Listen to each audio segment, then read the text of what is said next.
"Go away, you wretched poor old man! You stink!" That was the shout that echoed through Harmony Town the day a ragged stranger walked in. Mocked, pushed, and treated like trash, no one knew who he really was, or what he came to do. Nobody wanted to sit beside the man who smelled of sweat and silence. His name was David, though no one in Harmony Town bothered to ask. He walked into the village one hot afternoon, dragging his tired feet across the dusty road. His shirt was brown with dirt, torn at the shoulders. His trousers had patches sewn in odd places, and his sandals were barely holding together. The first to notice him were the children, playing near the market. "Ew! He stinks!" one of them shouted. Another boy threw a small stone at him. It hit David's arm, but he didn't flinch. He just smiled and kept walking. Vendors in the market watched him with sharp eyes. Some moved their goods inside. Others muttered under their breath. "Who is this one again?" said Mama Kemi, the vegetable seller. "Another beggar. They're becoming too many these days," replied the butcher. "No, this one looks mad," someone else added. David didn't speak to anyone. He simply found a quiet corner near a mango tree by the road and sat down. He leaned his head back and closed his eyes. The town moved around him, but he stayed still. Like a shadow nobody wanted. By evening, a group of young men walked past. One of them, Tunde, the village tailor's son, laughed loud enough for everyone to hear. "Look at this one, he looks like the ghost of poverty." The others joined him, clapping and laughing. David opened his eyes, looked at them calmly, and said, "Peace be upon you." That only made them laugh louder. An old woman carrying a basket of firewood came by. She paused to stare at him. "My son," she said kindly, "are you all right?" David nodded. "Yes, Mama, I am just resting." The old woman gave him a small loaf of bread. He took it with both hands and bowed slightly. "Thank you." "You're welcome. Eat and stay strong," she said before walking off. That night, David remained under the mango tree. The market had closed, the streets were quiet. Crickets sang in the dark. David looked up at the stars. "I've walked many roads, but this one feels heavy." The next morning, the sun rose bright and unforgiving. The villagers opened their shops and homes. David was still there, sitting under the mango tree. Some shook their heads. "He slept there all night? No shame," someone said. "People like him bring bad luck," said another. A man selling bread passed by and kicked David's foot. "Get up! Go somewhere else! This is not your home!" David stood up slowly. He didn't argue. He walked a little distance and sat on the steps of an empty shop. He took out a tiny notebook from his pocket. Its cover was worn and dirty. Inside were pages filled with neat handwriting, short prayers, quotes, and small drawings. One sentence was circled in red ink. "Love the ones who hate you. They need it the most." All day, David sat quietly. He smiled at people. Some ignored him, some mocked him. One woman even splashed water near him, pretending to clean, but trying to chase him away. Still, he didn't complain. As the sun began to set, a young girl passed by with a basket of oranges. She looked tired. One orange slipped and rolled to David's feet. He picked it up and handed it to her gently. "Thank you," she said, surprised. "You're welcome," he replied. She paused. "Are you hungry?" David nodded once. She reached into her basket and gave him 2 oranges. "My name is Esther," she said. "David," he answered, smiling. Esther gave a small wave and walked away. It was the first time someone had smiled back. David peeled one orange and ate slowly. He watched the villagers walk past with their busy lives, their proud steps, their loud laughter, and their blind eyes. Esther woke up early the next morning. Her small hands shivered as she washed bitter leaf in a plastic bowl. Her mother, Mama Ruth, was already cooking by the roadside. Their family made a living by selling soup and swallow to hungry workers. But times were hard, and yesterday's sales had been poor. "Esther, hurry up," Mama Ruth shouted. "Customers will come soon. We can't waste time." Esther nodded and carried the metal pot of soup outside. The lid wobbled, and her arms shook under its weight. She had almost reached the small table when her foot caught a stone. The pot slipped from her hands and crashed to the ground. Hot soup splattered everywhere. Esther gasped. Her eyes widened in horror. People turned to look. Some laughed. Others shook their heads. Mama Ruth ran out, shouting, "Esther, what have you done? That was all we had for today." I didn't mean to," Esther stammered, tears already falling. "You think sorry will feed us?" Mama Ruth snapped. "Now how do I sell anything?" Esther dropped to her knees, trying to scoop the spilled soup back into the pot, but it was no use. Her clothes soaked up the mess.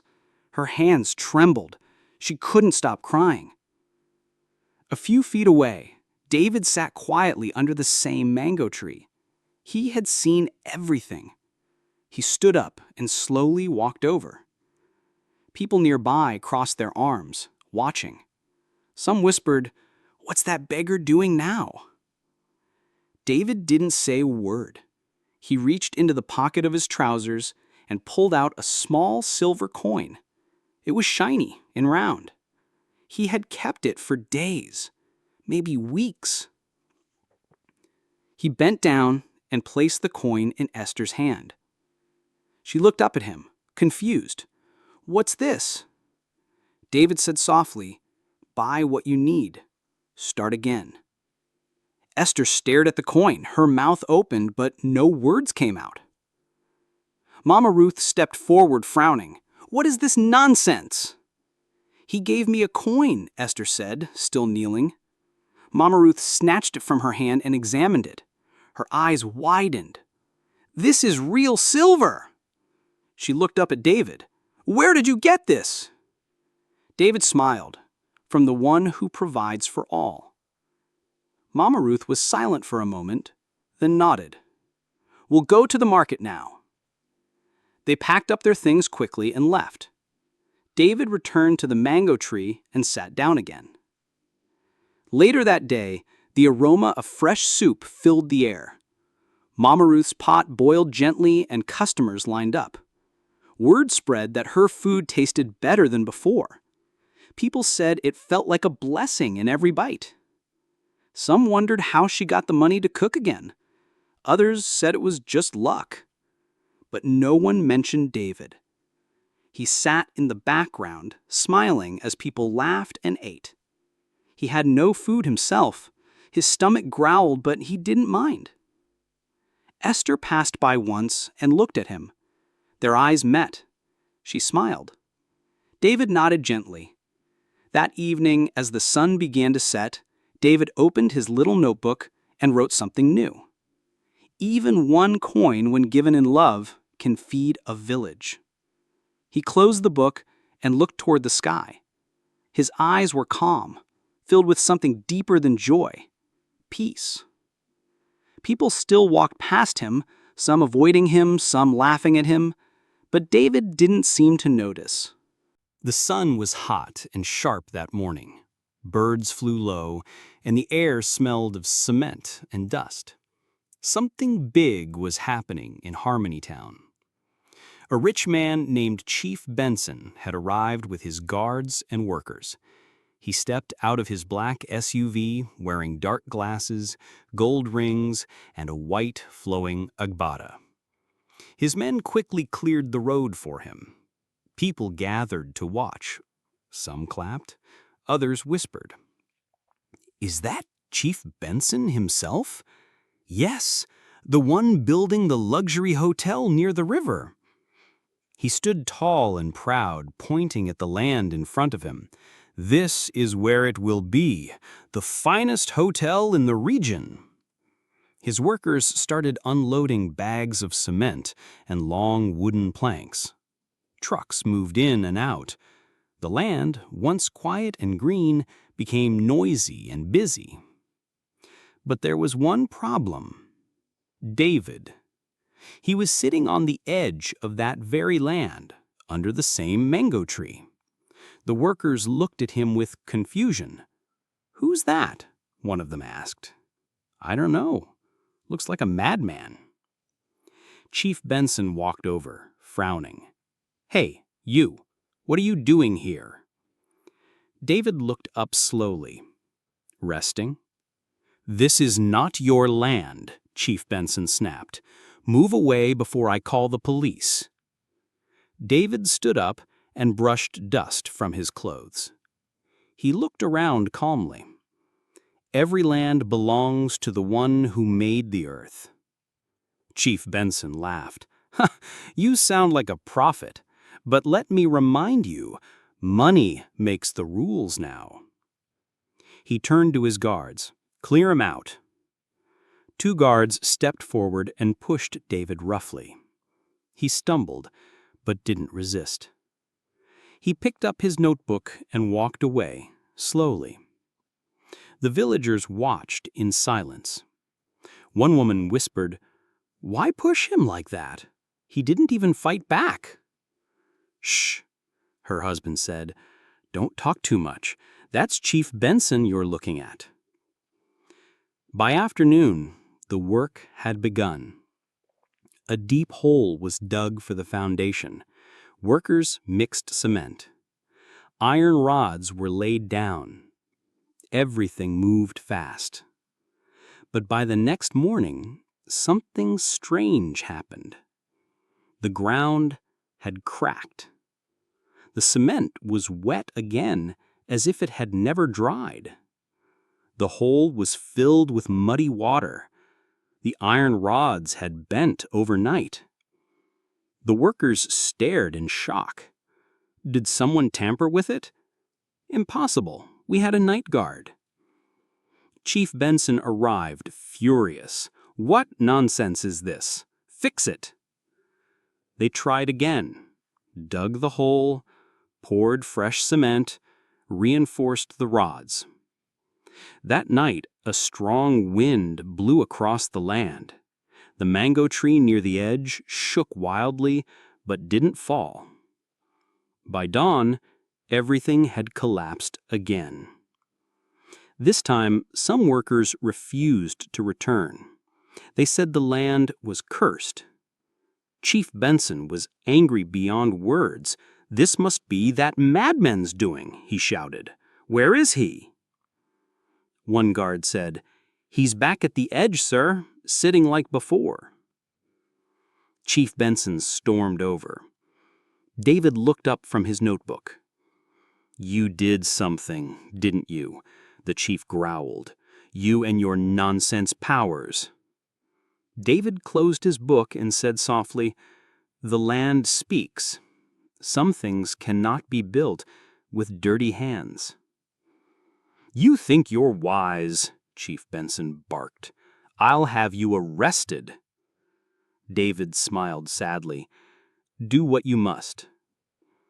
But before he could say more, a few voices rose from the crowd. "Leave him alone! He didn't do anything! He warned you!" It was Esther. She stood beside her mother and 3 other villagers. Their faces were serious. Chief Benson paused. He looked around and saw that more people were watching now, watching him. He gritted his teeth and turned away. "Let's go." David sat back down under the mango tree. He opened his notebook and wrote, "The proud build towers, but only the humble hear the ground's cry." The wind blew gently through the leaves, and the rich man's hotel remained nothing but broken cement and bent rods. Night came quickly over Harmony Town. The air was still. Even the wind seemed to rest. In 3 different parts of the village, 3 people tossed and turned in their beds, each trapped in a strange, heavy dream. Chief Benson's dream. Chief Benson sat in a wide, empty room made of glass. He wore his white ugbata, but it was covered in dust. Suddenly, the walls around him began to crack. The glass floor shattered, but he didn't fall. Instead, a soft, glowing light filled the space. From the light, a tall man dressed in white walked toward him. His face was calm, but his eyes saw through everything. "You judge the poor, yet forget who gives you breath," the man said, his voice echoing. "You pushed away the one who came to test your heart. What you built will not stand unless your soul does." And just like that, the man vanished. Chief Benson sat up in bed, drenched in sweat. His hands were shaking. What kind of dream was that? Mama Ruth's dream. Mama Ruth sat in front of her food table, but no one came to buy. The pot was full, the food smelled sweet, but the streets were empty. Then a sudden wind blew out the fire. She looked up and saw a bright figure standing across the road. The same man in white, glowing softly, held out the silver coin David had given Esther. "You were helped in your time of need, but you forgot the hand that lifted you." "I didn't forget," Mama Ruth swept. "You feared shame more than you loved truth." She covered her face, and when she looked again, the man was gone. She woke up with tears in her eyes. The widow's dream. In a small hut on the edge of the village, a sick widow named Mama Nkechi slept beside her little son. For months, her boy had suffered from a chest illness that no medicine had healed. In her dream, her son was coughing again. She cried out for help. Suddenly, the man in white appeared beside the child, laid a hand on his chest, and the coughing stopped. He was touched when no one watched. "I never saw who helped him." "You did not need to see, but you must now speak." The light surrounded them, and she woke up, her heart pounding. She looked at her son.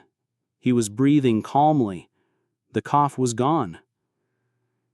By morning, the 3 dreamers rose with shaky hands and troubled minds.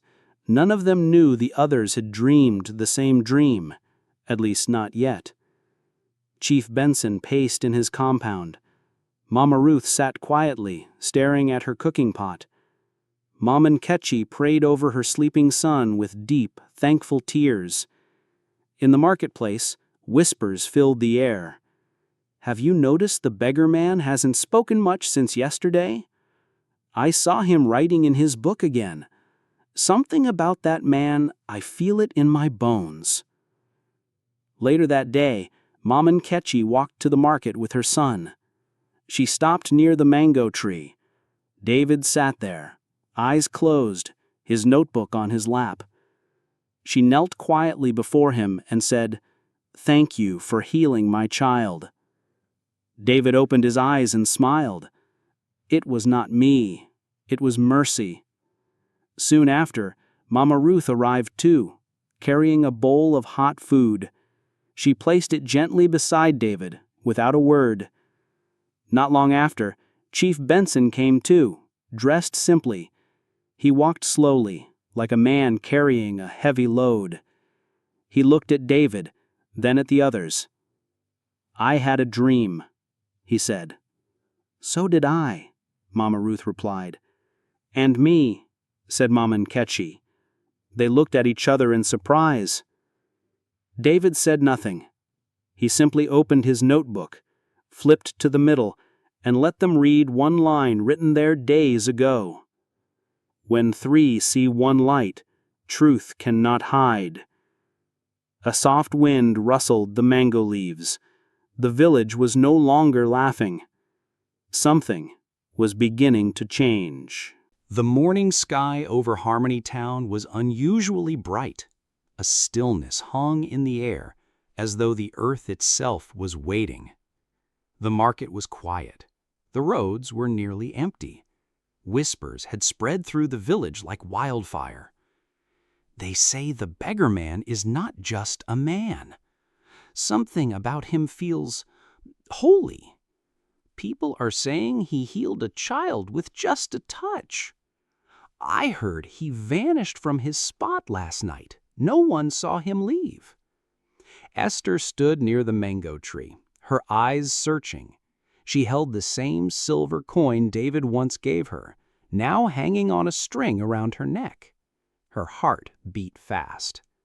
Suddenly, someone cried out, "Look, by the river!" People turned. By the banks of the river that cut through Harmony Town, a crowd slowly gathered.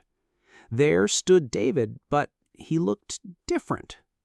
His clothes were no longer dirty or torn. He wore a long white robe that shimmered like sunlight, and his skin glowed faintly.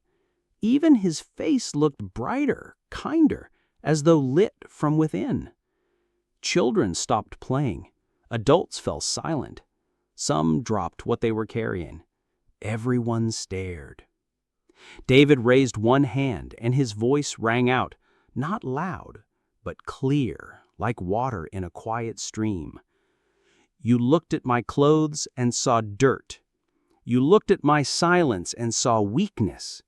You looked at my stillness and saw madness." A hush fell over the people. "But the eyes of man often fail. I walked among you with nothing to see who still had something worth more than gold: kindness, patience, and love." Chief Benson stepped forward, his head bowed. Mama Ruth followed, eyes wet with shame. Mama Nkechi held her son close. Esther stood still, unable to speak. David looked at them.